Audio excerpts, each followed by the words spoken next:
la vidéo sur le développement du cylindre.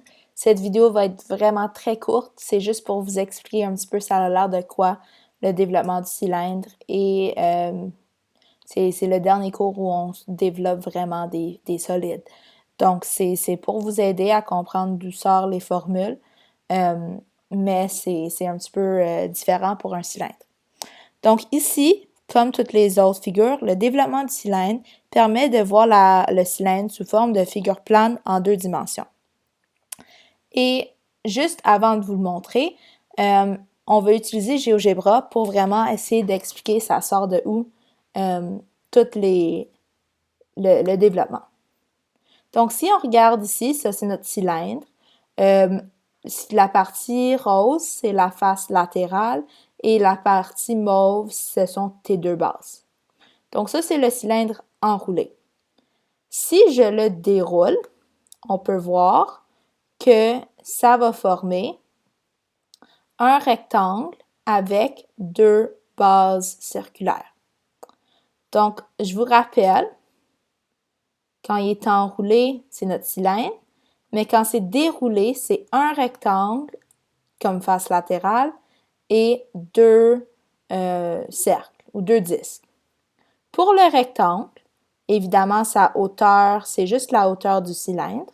On peut l'enrouler pour le voir encore une fois. Donc, la hauteur du rectangle, c'est juste la hauteur du cylindre. Mais quand on le déroule, la base du rectangle ici, c'est vraiment juste la circonférence d'un des disques.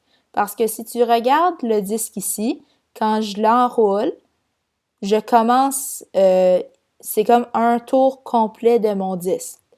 Et comme on l'a vu, regardez, ça monte et ça enroule complètement le disque une fois. Donc ici, c'est vraiment juste, la longueur, la base du rectangle, c'est juste la circonférence du cylindre. Donc si je vais le dessiner, le développement, encore une fois, c'est un rectangle.